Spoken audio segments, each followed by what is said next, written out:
Capítulo 50. Lorenzo e eu preparamos 2 grupos de camundongos para as injeções. Cada um vai receber uma das 2 neuroproteínas que ele esteve formulando. E, com sorte, saberemos que direção precisamos tomar no fim do dia, quando metade dos ratos estiverem mortos. Enquanto retiro as criaturinhas das gaiolas e raspo um quadrado de pelos neles, um por um, uma pergunta que está feita uma bola de ping-pong no meu cérebro. Por quê?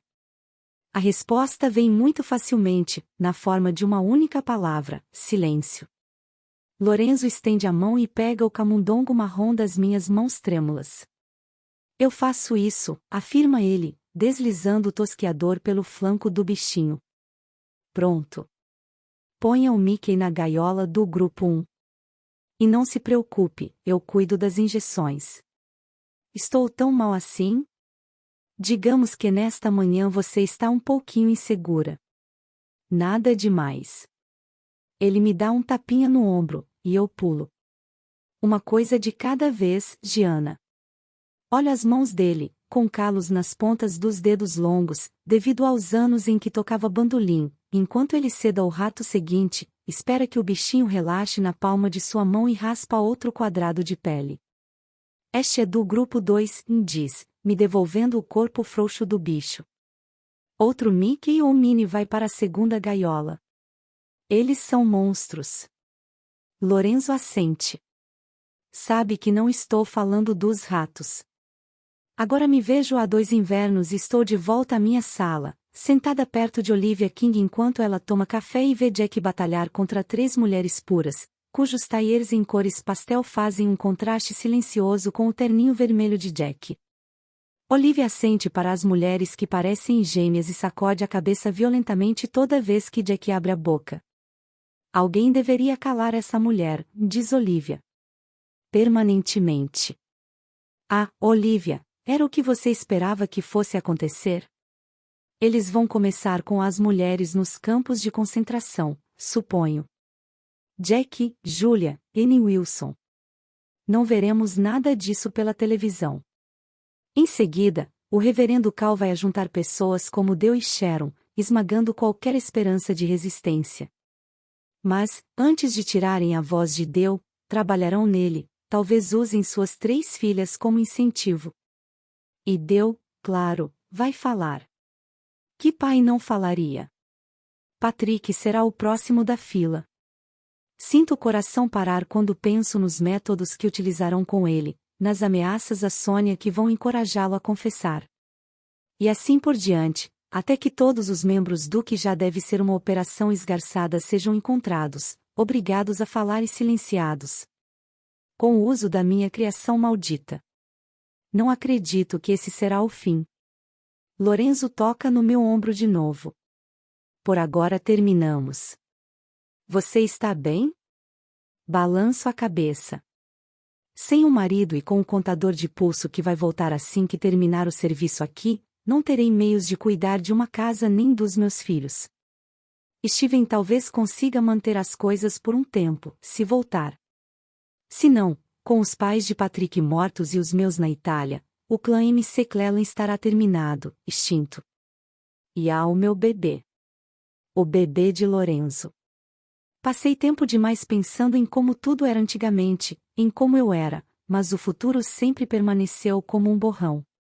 Isto é, até agora.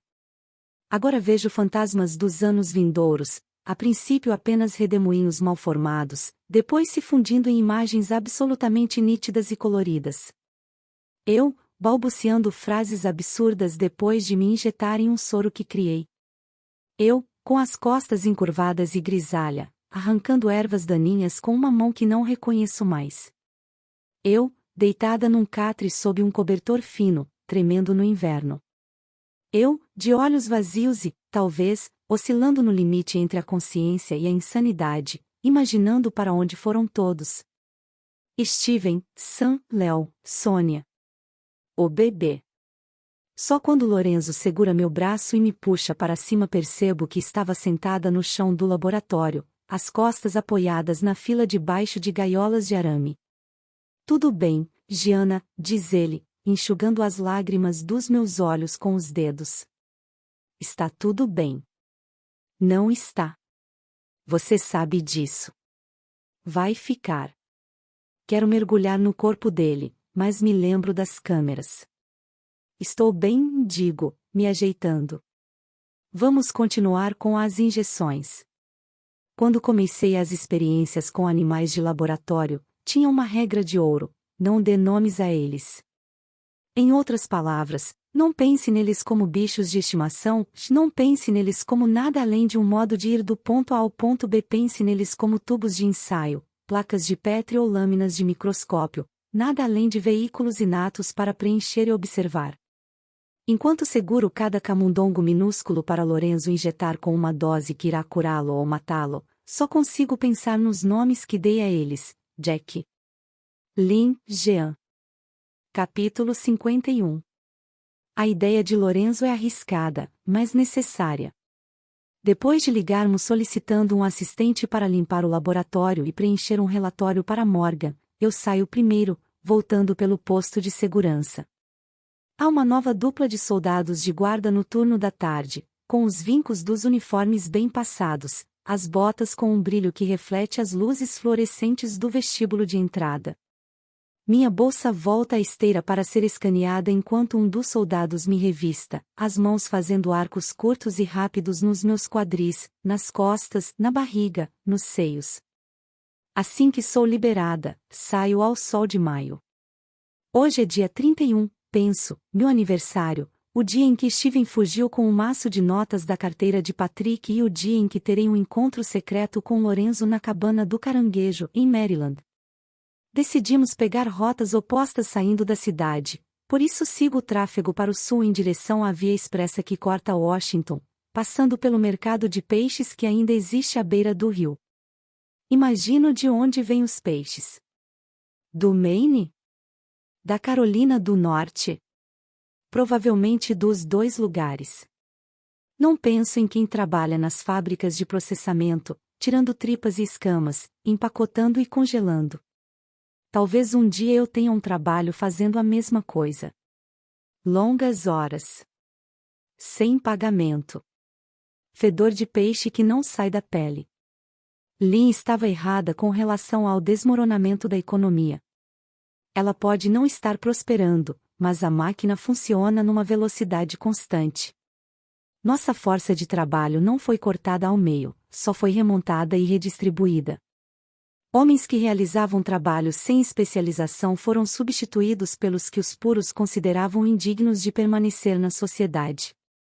As indústrias, e aquela indústria que tudo abarca, o governo, escolheram homens recém-formados nas principais universidades do país para preencher as lacunas deixadas pelas mulheres, executivos, médicos, advogados, engenheiros. Foi uma reforma eminentemente viável do sistema. Estive afastando Steven do pensamento durante todo o dia, e agora a tristeza é desarrolhada e se derrama de mim. Houve muitas vezes em que eu quis culpá-lo, mas não posso. Os monstros não nascem assim, nunca. Eles são feitos, pedaço por pedaço e membro por membro, criações artificiais de loucos que, como o equivocado Dr. Frankenstein, sempre acham que sabem mais. Mas ele não vai chegar longe, nem com o dinheiro. Steven achará o caminho de volta para casa. Preciso acreditar nisso. O tráfego diminui ao mesmo tempo que minhas lágrimas secam, quando levo o Honda para a saída da rodovia e viro para o leste, na direção da Baía de Chesapeake, a terra do escritor William Styron, com caranguejos azuis e veleiros deslizando em águas calmas. É uma viagem longa, mas calma, e me dá tempo para pensar. Se a cura para a afasia de Wernicke funcionar, e acho que isso vai acontecer, pedirei a Morgan que mande uma dose para minha mãe no hospital italiano. Esse pequeno benefício é o único raio luminoso de sol numa paisagem estéril. Não é grande coisa, mas é algo em que me agarrar. O carro de Lorenzo está na entrada de veículos da cabana, irradiando ondas distorcidas de calor do capô. Claro que ele chegou primeiro. Você pode tirar o motorista italiano maluco da Itália, mas não pode tirar a loucura dele. Passo pelo automóvel, indo até o terreno seguinte, que permaneceu vazio desde que Lorenzo alugou o lugar. A regra é: o primeiro a chegar estaciona diante da cabana, o segundo, no terreno vazio. Nunca fui a primeira. Ele está na cozinha, ou no que seria uma cozinha se contivesse mais do que uma pia, um fogão de 2 bocas e uma geladeira em forma de cubo, para água e vinho.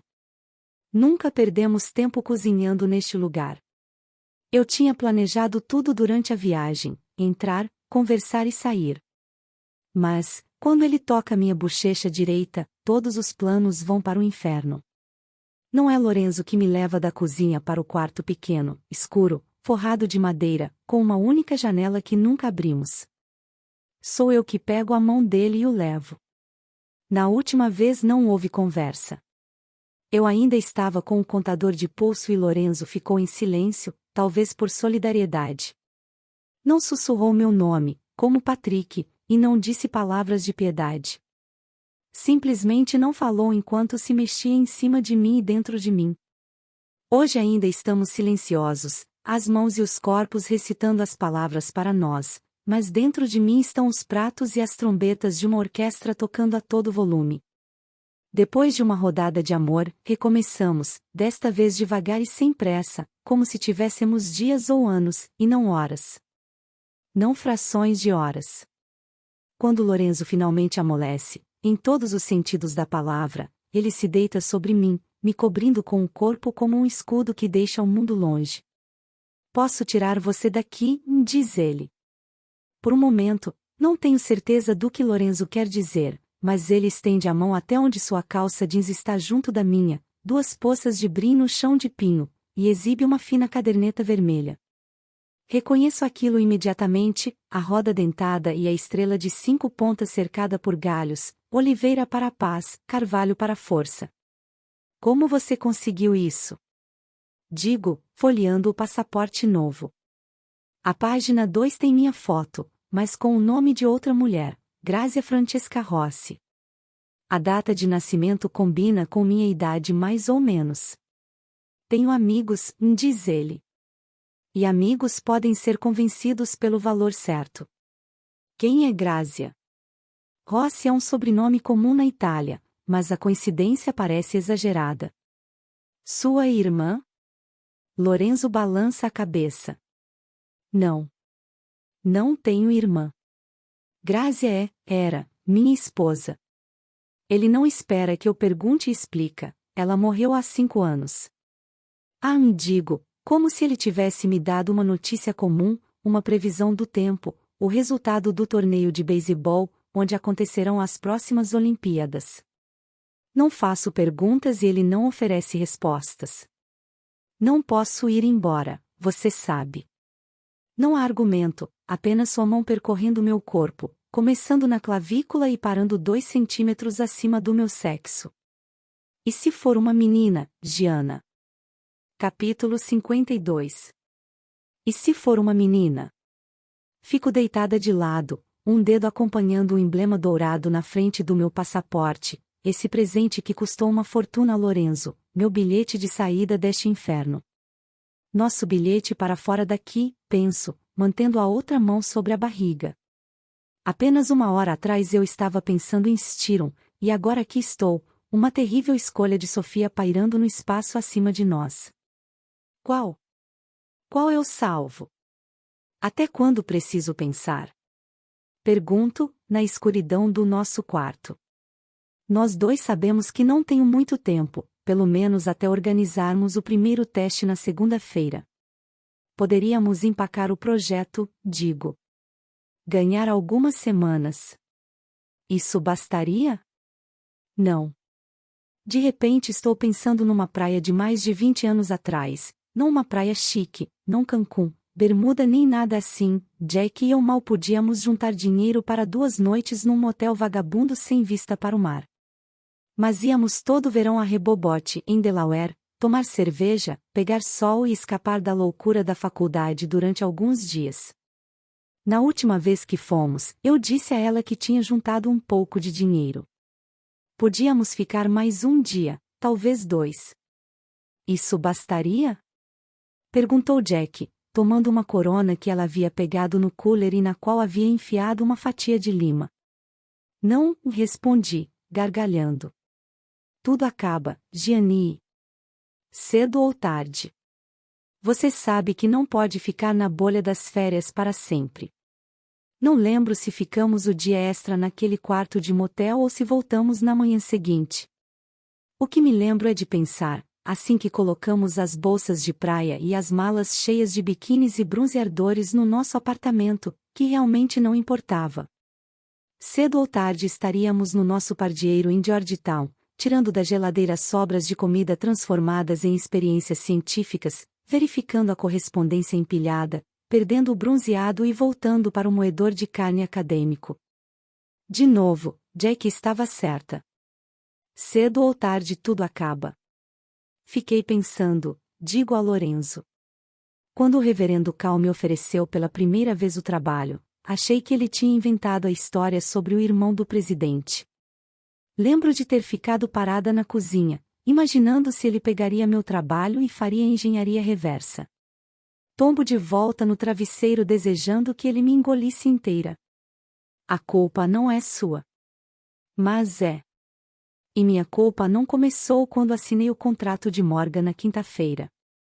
Minha culpa começou há 2 décadas, na primeira vez em que não votei, nas vezes incontáveis em que disse a Jack que estava ocupada demais para ir a uma das suas passeatas, fazer cartazes ou ligar para meus congressistas. Diga que não preciso sair desta cama. Nunca mais. Lorenzo olha seu relógio. Os ratos ainda têm 2 horas. Vamos demorar 24 minutos para voltar ao laboratório. 1 hora. Pelo menos para mim. Lembre-se, não sou Mario Andretti, não sou nenhum piloto de Fórmula 1. Então temos 1 hora. Falo que não posso, mas faço. E dessa vez não estou em silêncio. Grito com meu corpo e minha voz, as unhas se cravando nas roupas de cama ou na pele de Lorenzo. Mordo, gemo e arranho como um felino selvagem com anfetamina, liberando todo o estresse, todo o medo e todo o ódio, derramando-o para dentro dele. Ele absorve cada gota, depois devolve um pouco, puxando meu cabelo, mordiscando meus lábios e meus seios, me atacando com beijos. É violento, mas ainda assim é amor, um grito duplo, de nós dois para o resto do mundo e para todos os pecados do mundo. Capítulo 53. Nós nos damos 15 minutos para tomar banho e decidir o que fazer. Há outro laboratório, digo, deixando a água quente do chuveiro cair com força na pele, ardendo quando bate no arranhão. Olho para baixo e percebo que estou um horror. Ah, meu Deus! Seu rosto está ótimo. Na verdade, está perfeito, afirma Lorenzo, passando espuma no meu cabelo. E você está certa, tem que haver outro laboratório. Mas não vamos entrar nele. Precisamos entrar. Ele se enxágua e me deixa cuidando do ninho de rato em que meu cabelo se transformou. 2 minutos depois, volta ao banheiro apertado, apoiando o quadril na pia enquanto fala. Escute, Gianna. Mesmo que encontrássemos o outro laboratório, e daí? Vamos pôr fogo? Seríamos apanhados. Roubar os suprimentos deles? Claro, e se não fossemos pegos por aqueles seguranças sinistros com uma braçada de frascos, o que aconteceria depois? É o governo, querida. É uma máquina. Eles só iriam recomeçar. No ano que vem, você e Lynn estariam tirando tripas de peixe debaixo das unhas. Lorenzo faz uma pausa e diz, se você ficar. Reflito sobre isso. Ele está certo. Então não fazemos nada? Saio debaixo do chuveiro e começo a me enxugar. Absolutamente nada? Não. Vamos fazer uma coisa. Dar o fora daqui. Eu tenho filhos, Enzo. 4. Mesmo se pudesse deixar Patrick. Ele me olha de cima a baixo, se detendo no volume da barriga. Bom, eu também tenho um. Posso opinar? Você poderia levá-la, o que for. Você poderia levá-la embora. Mas sei que isso é impossível. Quando este bebê nascer, quem sabe que novas determinações estarão sendo cumpridas?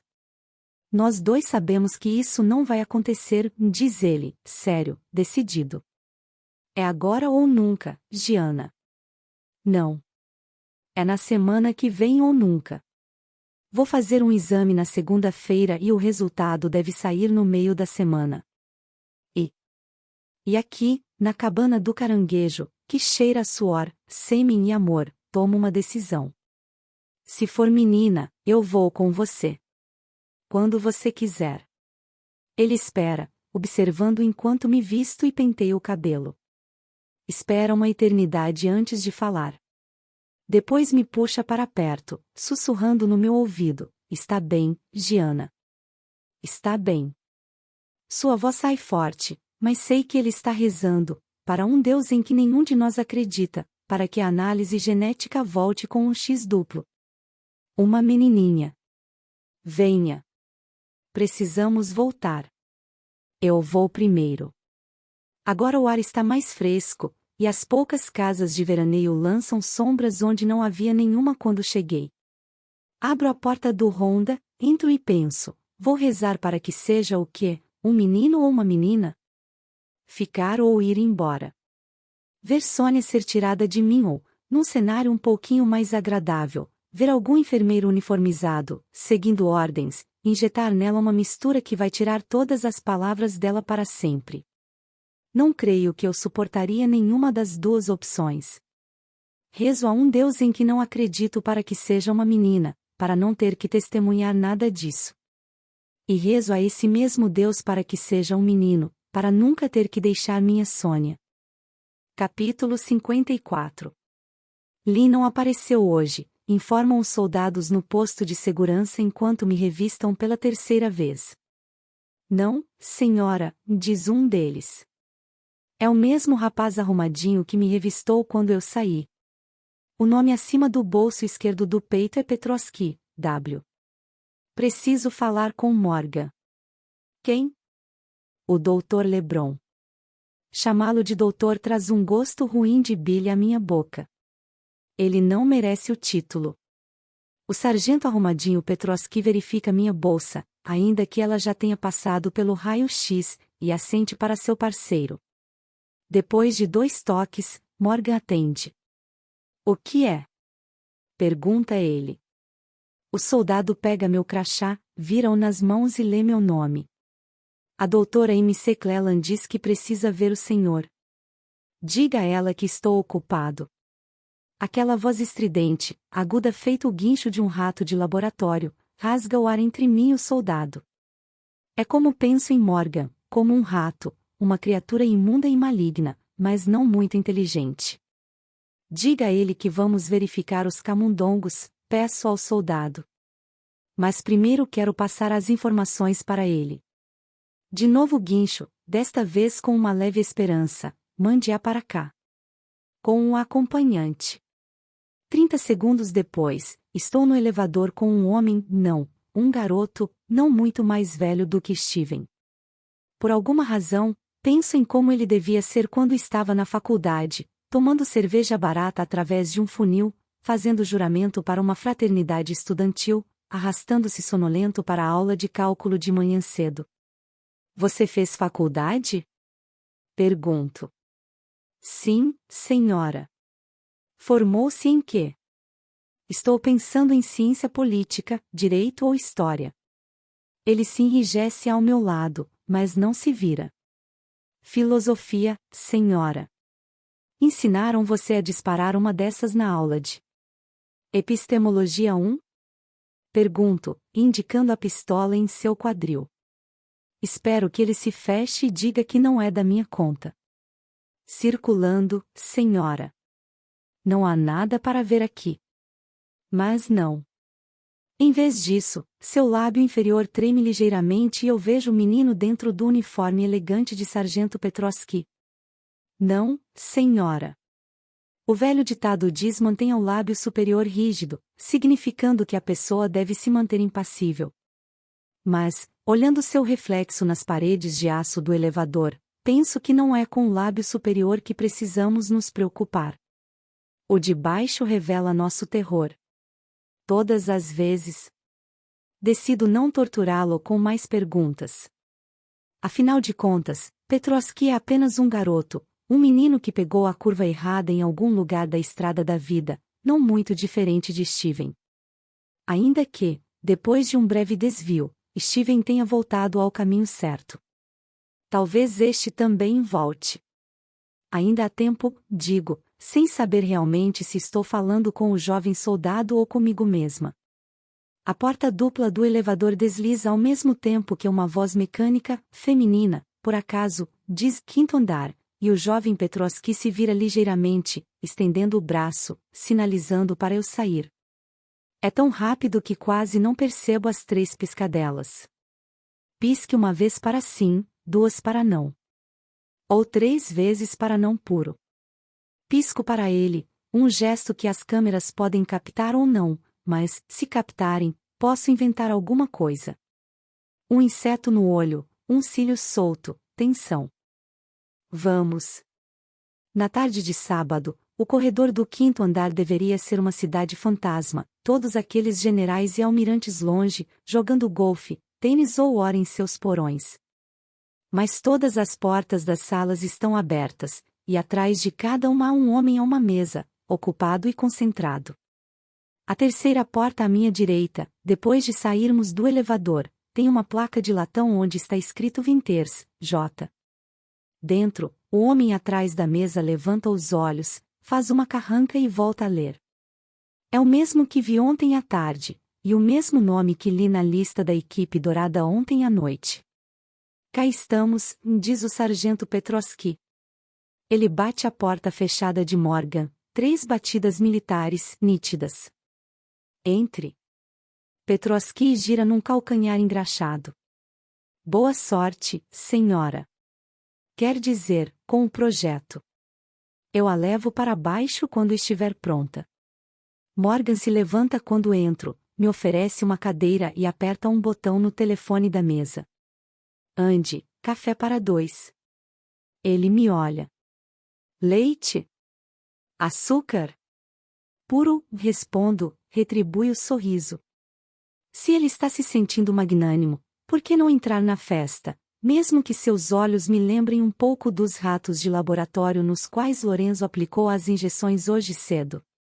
Ele repassa a ordem para Andy, seu assistente, e se acomoda na cadeira atrás da mesa, a cadeira cujo assento ele levantou ao máximo para parecer maior.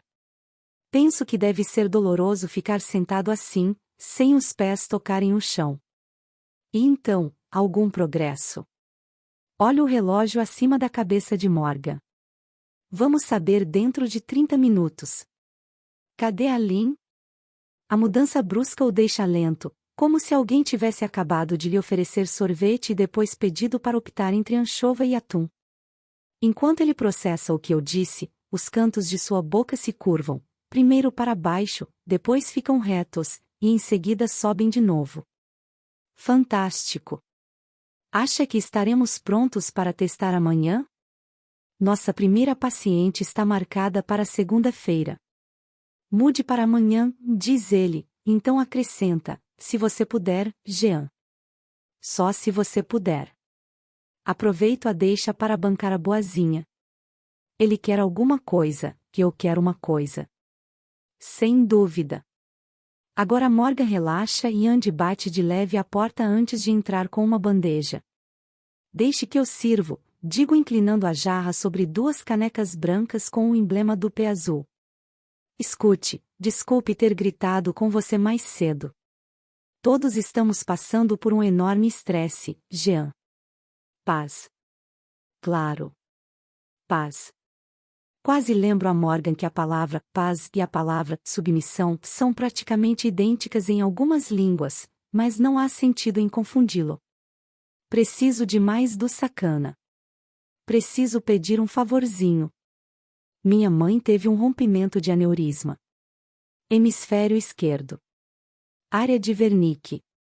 Os olhos de Morgan se estreitam, mas ele não fala nada. É difícil dizer se esses olhos revelam preocupação, simpatia ou desconfiança, por isso vou em frente, tateando o caminho, um passo de cada vez. Eu estava pensando, já que estamos começando os testes clínicos de qualquer modo, será que poderíamos colocá-la na lista de pacientes? Claro que podemos. Traga-a amanhã e pode prepará-la. Bom, isso vai ser difícil. Ela está na Itália.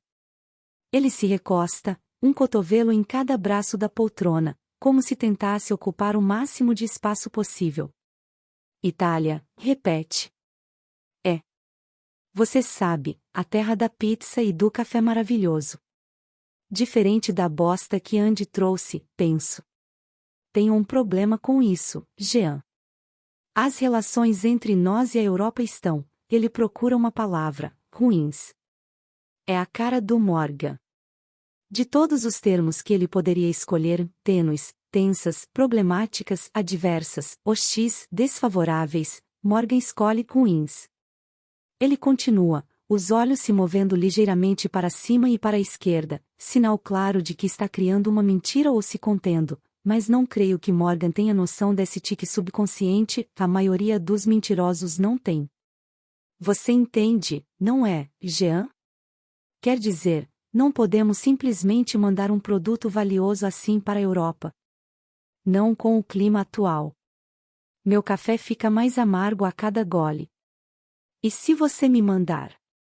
Eu poderia administrar o soro e... A sílaba é mais um latido do que uma palavra. Você conhece as regras para viagens, diz ele, suavizando a voz, mas só um pouquinho. De jeito nenhum. Como eu poderia ter esquecido? Certo, então. Lorenzo. Ele pode viajar. Morgan balança a cabeça, como se fosse explicar um complexo problema de matemática a uma criança, um conceito tão fora da minha capacidade de entender que ele acha que seria inútil dividi-lo em partes. Ele é italiano, Jean. Cidadão europeu. Ele é um de nós. Na verdade, não. Então é isso? Ele começa a folhear papéis em sua mesa, o clássico gesto de Morgan para dizer: nossa reunião terminou. Desculpe, Jean. Me ligue quando os ratos estiverem prontos, está bem? Claro. Eu me viro para sair da sala. Por sinal, cadê a Lynn? Não faço ideia, responde ele, e seus olhos se movem para cima e para a esquerda. Capítulo 55. Enquanto desço de elevador até o subsolo, uma série de vinhetas horríveis lampeja na minha mente. Médicos na França, com cérebros intactos em todas as partes, menos uma, são incapazes de processar as instruções escritas numa garrafa de desinfetante para as mãos, quanto mais falar com os pacientes, escrever receitas, realizar cirurgias. Corretores de valores na Alemanha dirão animados aos clientes cavar. Em vez de comprar, e garfo. Em vez de vender. Um piloto de avião na Espanha, encarregado de transportar em segurança 200 passageiros, interpreta os alertas de um controlador de tráfego aéreo como uma piada engraçadíssima e ri enquanto seu avião mergulha nas águas do Mediterrâneo. E assim por diante, até que um continente inteiro esteja se afogando num caos sem linguagem, prontinho para ser dominado. Avise se precisar de alguma coisa, diz o sargento Petrovski quando o elevador chega ao primeiro andar. Ele sai sem olhar para trás e ocupa seu lugar no posto de segurança enquanto 5 homens passam pela porta principal. Bom, Lorenzo e eu não somos os únicos trabalhando hoje. Kelly porra de surpresa.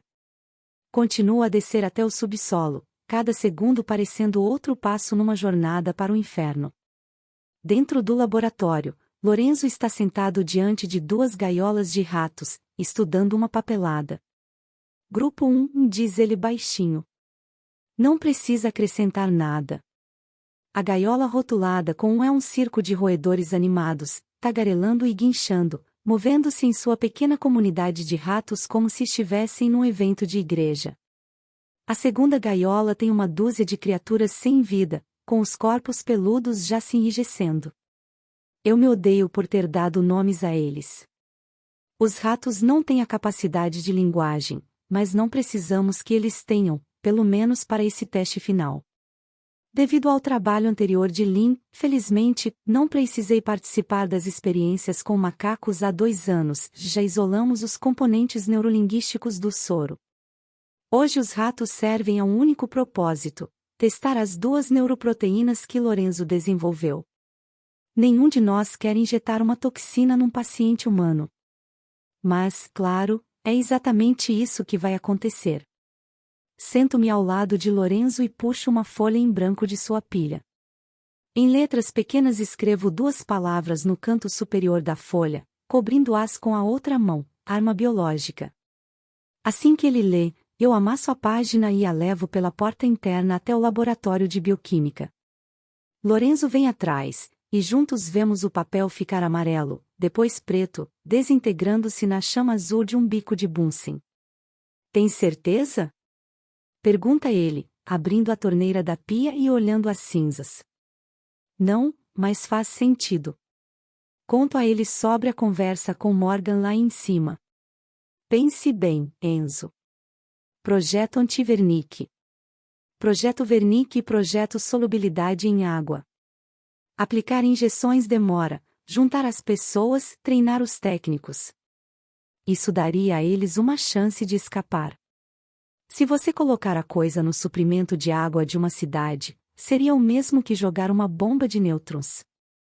Estalo os dedos. Pô. Mas sem o som. Isso é insano. O reverendo Cal também é. E, por sinal, digo, enxugando a bancada de resina epóxi, tirando qualquer traço do papel queimado antes de chamarmos Morgan, nosso intrépido líder quer que os testes sejam remarcados para amanhã. Eles estão com pressa. Estão. Deixo Lorenzo chamar Morgan pelo interfone, para não ter que falar com o filho da puta mais do que o absolutamente necessário. Enquanto isso, preparo frascos com o primeiro soro de neuroproteína e preencho o relatório do dia. Tranco os ratos, os mortos, num freezer para que Lynn possa realizar sua magia post-mortem com eles quando chegar. Se Lynn chegar. Ela não disse nada a você ontem, disse. Pergunto quando Lorenzo desliga o interfone. Ele balança a cabeça. Só que ia jantar com uma amiga. Que amiga? Você se lembra da Isabel? Como poderia esquecer? Isabel Gerger costumava passar no nosso laboratório quando não estava dando aula de conversação avançada em espanhol. Era argentina, mas com ascendência suíça, uns 30 centímetros mais alta do que Lynn, usava o cabelo numa cascata loura descendo pelas costas e falava com um ciciar leve e charmoso. As 2 eram o exemplo máximo de opostos, mas combinavam de todos os modos que um casal pode combinar. Até o ano passado, quando cortaram o relacionamento, cancelaram o noivado e fizeram o que todos os gays e lésbicas podiam fazer para não ser mandados para um campo de concentração, jamais falaram de novo uma com a outra. Não que houvesse muita coisa a falar assim que os contadores de pulso de Lynn e Isabel foram postos. Espero que estejam sendo cuidadosas, comento. A ideia de Lynn, com seu cérebro grande e corpo pequeno, trabalhando para apagar os pecados da carne com as mãos nuas, me causa arrepios. Jack podia enfrentar esse tipo de merda. Mas Lynn não é Jack. E então outro pensamento, mais sinistro, abre caminho. E se todos nós estivermos sendo seguidos? Afasto a questão da cabeça, não há espaço para mais nenhum pensamento, nenhum neurônio de sobra, e lavo o ranço de rato morto das mãos enquanto esperamos Morgan. Então. Segunda-feira, diz Lorenzo. Ele não está falando de trabalho. Segunda. De tarde. O relógio na parede do laboratório informa que são 5 horas. Tenho menos de 48 horas para tomar uma decisão que sei que será irreversível. Meus pais, este bebê dentro de mim e Lorenzo de um dos lados da balança. Patrick e as crianças do outro. 2 destinos aparentemente inevitáveis, mas diferentes, pairam sobre cada escolha, como nuvens de tempestade. Ficar e esperar que o reverendo Cal piore ainda mais esse jogo terrível ou ver de perto a Europa cair de joelhos, na primeira fila, os melhores lugares da casa. Lorenzo chega mais perto, o suficiente para nossas mãos se tocarem. É uma sensação sólida, esses dedos roçando nos meus. Mas não basta. Capítulo 56. São quase 7 horas quando estaciono meu Honda na entrada de veículos. O céu ainda está suficientemente claro para eu não conseguir imaginar o inverno ou a escuridão que ele traz. Nesta época do ano sempre me iludo pensando que o inverno não virá. Mas virá. Sempre vem. Patrick contou uma mentirinha a Sônia e aos gêmeos, mas não sei bem até que ponto é uma mentira pequena, explicando por que eles estão no meio de 3 jogos de tabuleiro simultâneos em vez de se preocupar com a ausência de Steve. Sônia se afasta dos irmãos para me abraçar.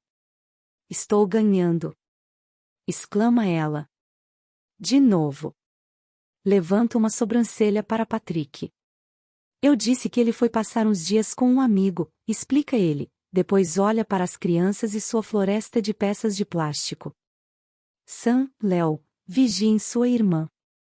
Sua mãe e eu vamos lá fora um minutinho. Vamos? Pergunto. Vamos. Aqui, Jean. Ele me entrega a garrafa de cerveja que acabou de destampar. Jean. Não amor ou querida, mas Jean. Patrick está em modo profissional. Ou está puto, o que faz sentido. Nas últimas 24 horas eu cometi 2 crimes. Talvez mais, se contar com a mexida na correspondência. Venha. Ele abre a porta dos fundos e me leva o mais longe da casa possível. Tem alguma coisa para me contar? Engulo em seco, sem ter certeza do que é pior, roupar o envelope do projeto e lê-lo ou passar metade da tarde com Lorenzo. Ou estar grávida de 2 meses e meio, penso. Não esqueça isso, Jean. Ele afasta uma mecha de cabelo de cima da testa. Olha, sei que você esteve no meu escritório. Eu queria falar com meu pai pelo FaceTime, minto. Bela tentativa, amor, mas sei que não foi isso. Verifiquei a lista de chamadas no telefone da cozinha. Bom, pelo menos voltamos ao amor. Ele se senta numa ponta do banco, me puxando para me juntar a ele. Recuo. Não vou engolir, você sabe, diz ele. Automaticamente minha mão direita vai até a gola da blusa e eu aperto o tecido em volta do pescoço. Só para o caso de eu ter trazido alguma lembrança da cabana do caranguejo. Certo, falo, e me sento ao lado dele. Eu vi um homem ser executado uma vez, continua Patrick, olhando direto para as azaleias que agora já passaram da explosão de cor do fim de primavera. Foi no último mês de setembro. Na verdade foi em 1º de setembro. Às 14h23. Não sei o que dizer, por isso faço a primeira pergunta que me vem à mente. Você se lembra da hora? Da hora exata? Lembro. Antes disso, nunca tinha visto um homem, ou uma mulher, morrer. Na verdade, nunca vi nenhum animal morrer. Isso gruda no cérebro, sabe? Enfim, ele era do meu departamento. Um dos cientistas mais novos, trabalhava como elo entre a administração e as outras organizações, Fundação Nacional de Ciência, Centros de Controle de Doenças, NIM, coisas assim. Jimbo vivia falando siglas. O nome dele era Jim Borden, mas todo mundo o chamava de Jimbo. Era um cara bom. Tinha uma esposa jovem e uma menina mais ou menos da idade de Sônia, talvez um ano mais nova. Gostava de contar piadas. É o que eu lembro dele. Não é engraçado, Jean. Não, mas eu digo que é.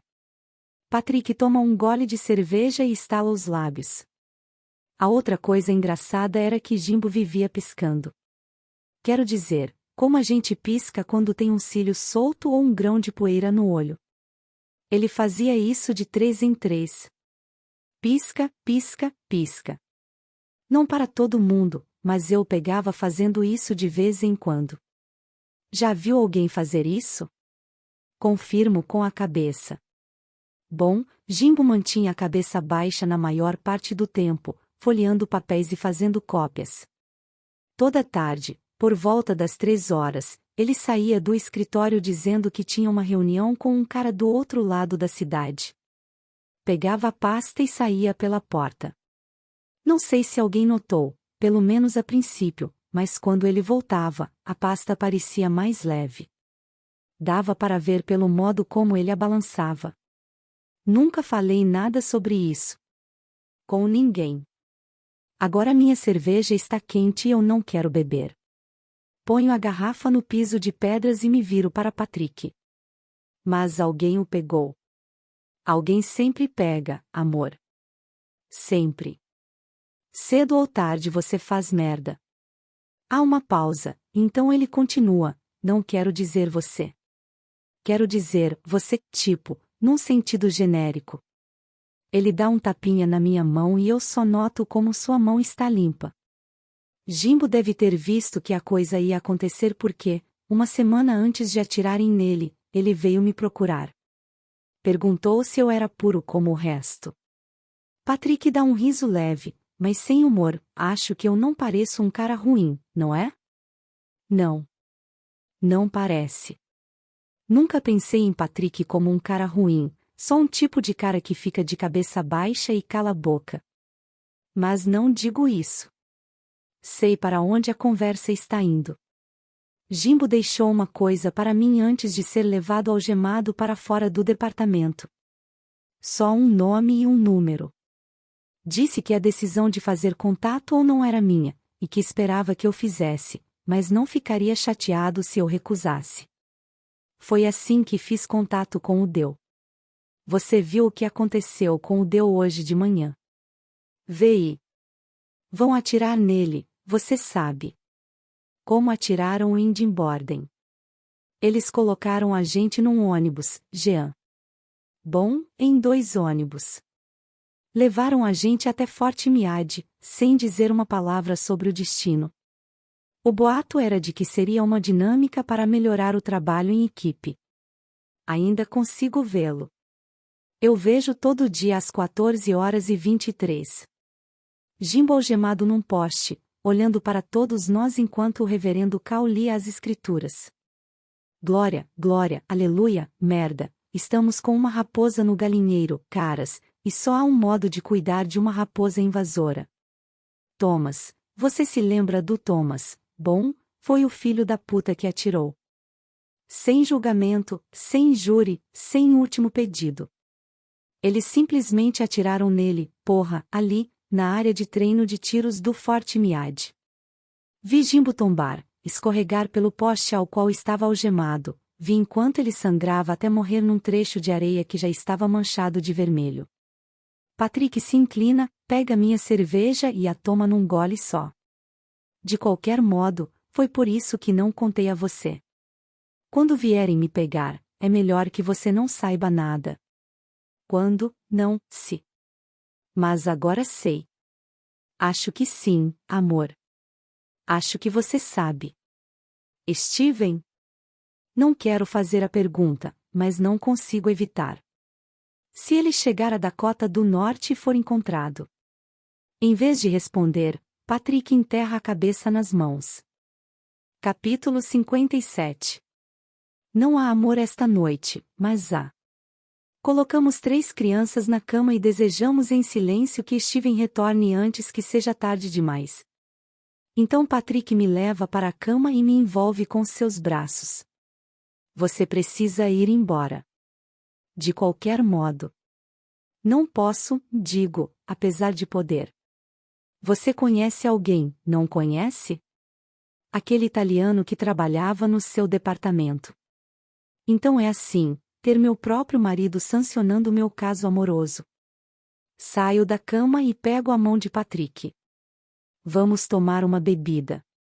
No caminho para a cozinha, ainda não descobri a história, não toda a história, não o fim da história, mas sei como ela começa. E pode muito bem começar com a verdade. Pego 2 copos e sirvo 2 dedos de uísque puro no de Patrick e encho-meu com água. Nada de grapa esta noite? Pergunta ele. Tudo está para ser revelado. Aquele primeiro dia na sala de Lorenzo com a caixa de música, quando vi seus dedos compridos de músico e os imaginei tocando minha pele. A velhice que senti ao ver Steven, que ontem era apenas um bebê, entrar na adolescência. O tédio depois de tantos anos com o mesmo homem, o mesmo sexo. Por fim, a raiva pela passividade de Patrick, o encontro com Lorenzo depois de esbarrar com ele no Eastern Market. O bebê. Meu novo passaporte. Só que, antes de falar, eu penso. Penso em todas essas coisas, imaginando as palavras ricocheteando nos azulejos da cozinha. Na realidade, não existe moto perpétuo, toda a energia acaba sendo absorvida, mudando de forma, mudando de estado. Mas essas palavras que estou para soltar jamais serão absorvidas. Cada sílaba, cada morfema, cada som individual vai reverberar para sempre nesta casa. Vamos carregá-las como aquele personagem de desenho animado que está sempre cercado por uma nuvem de sujeira. Patrick vai senti-las como dados invisíveis, venenosos. No fim das contas, não preciso dizer nada. Acho que você deveria ir com ele, comenta Patrick, como se tivesse visto toda a história nos meus olhos. Com o italiano. Penso que eu deveria estar aliviada por não precisar dizer as palavras. Em vez disso, sinto náusea por ter que ouvir Patrick dizendo as, percebendo que seu conhecimento de quem eu sou não resulta de besbilhotice, sim, de anos de intimidade. Sua voz está fria, um gelo artificial afia o gume. Estendo a mão e ponho sobre o braço dele.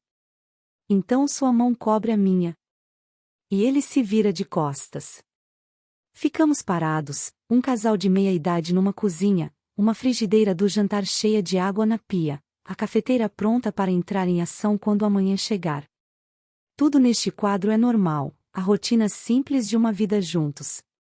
Por fim ele se afasta. Não é nada, realmente, só Patrick se virando para limpar uma migalha de pão na bancada ou verificar a frigideira com água. E, ao mesmo tempo, essa separação é tudo. Quando ele se vira de volta para mim, o V em sua testa parece mais profundo, quase gravado na pele. Leve Sônia, diz ele baixinho. Eu fico com os garotos e penso em alguma coisa. Patrick, eu. Agora é sua vez de reconfortar, e a mão que ele pousa em mim parece um peso. Não, Jean. Prefiro deixar as coisas, ele suspira. Não sei. Acho que prefiro que a gente não entre nesse assunto. Saber já é suficientemente ruim. Está bem? Não tenho ideia do que dizer, por isso empurro toda a dor para algum lugar escuro, para ser enfrentada mais tarde, para sentir apontada sozinha, no meu tempo particular. Por enquanto Patrick não precisa saber sobre o bebê. O que você vai fazer? Eu disse que vou pensar em alguma coisa. Ele franze ainda mais o senho. O que, por exemplo? Você sabe o que eles estão planejando, não sabe? Um novo soro, uma porcaria de um soro solúvel em água. Quanto tempo você acha que a gente vai durar na Itália, ou em qualquer lugar, antes que toda a porcaria do mundo fique azul puro? Ele não tem resposta. Mas eu tenho. Não preciso de Patrick e de seu conhecimento político para dizer o que já sei. Todos aqueles sorrisos, assentimentos e que tal um pouco de café, Jean na sala de Morgan não me enganam. Sou tão dispensável quanto um batom vazio, ou serei no momento em que testarmos o soro novo. O laboratório vai me manter por um tempo, até estabelecermos um registro bem-sucedido, até eles terem certeza de que não sou mais necessária. Estarei na minha sala no trabalho, talvez sentada à mesa sem telefone, talvez parada junto à parede que deveria ter janela mas não tem. Morgan vai bater a porta, uma batidinha só para constar, porque não posso impedi-lo de entrar, de penetrar no meu espaço. A porta da minha sala não tem fechadura. Doutora M.C. Cleland, dirá ele, possivelmente enfatizando o título, Porque está cansado de ter que usá-lo ou porque está aliviado por não ter que usá-lo mais? Quer vir comigo, por favor? Não será um convite. Vamos caminhar pelo corredor de escritórios, Morgan esticando as pernas curtas para se manter um passo à minha frente. Não saberei se isso é um gesto de liderança ou se ele não quer me olhar nos olhos, mas vou achar que tem algo a ver com as duas coisas. Vou perguntar a Morgan aonde vamos. Outra reunião? Ele encontrou uma falha no soro. O que desejarei dizer, mas não direi, é: eu sou a próxima, não é? Se eu partir agora com Lorenzo, vou me tornar Grazia Francesca Rossi. Vou fazer compras em feiras e açougues, visitar meus pais, fazer amor com um homem que é meu marido apenas no papel. Um dia, talvez dentro de algumas semanas ou meses, depois de voltar de uma caminhada agradável pelas ruas da velha Roma, tomarei um copo d'água na minha cozinha, como estou fazendo agora.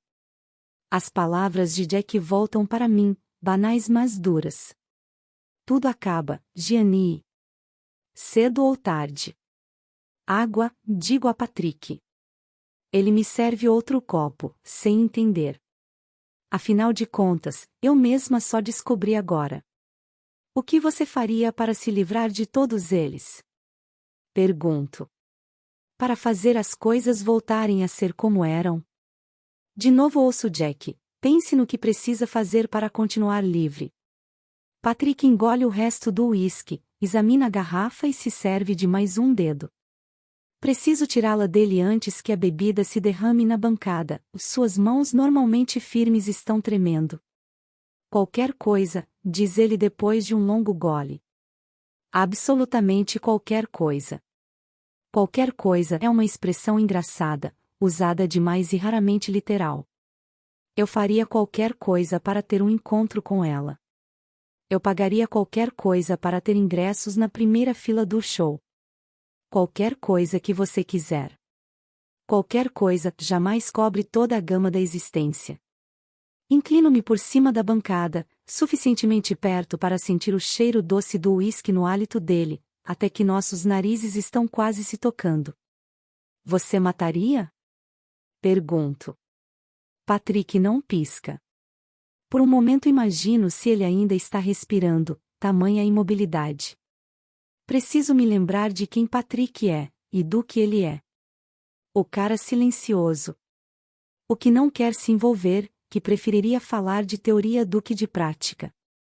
O homem que Jack chamou de babaca intelectual tantos anos atrás em nosso apartamento vagabundo em Georgetown, com o sofá de segunda mão comido por ratos e os móveis da IKEA cujo laminado se soltou um ano depois de ter sido montado. Além disso, ele uma vez jurou lidar cuidadosamente com questões de vida e morte, e recitou a promessa: não devo bancar Deus. Ao responder, ele diz apenas uma palavra: sim. A cozinha, quente e abafada, esfria. Então ele completa: mas você sabe que não precisamos. Exatamente. Só precisamos tirar as vozes deles. Continua no próximo vídeo. Ajude o canal a crescer deixando seu like, compartilhando, se inscrevendo no canal. Você ainda pode ajudar com qualquer valor via Pix na chave deixada na descrição.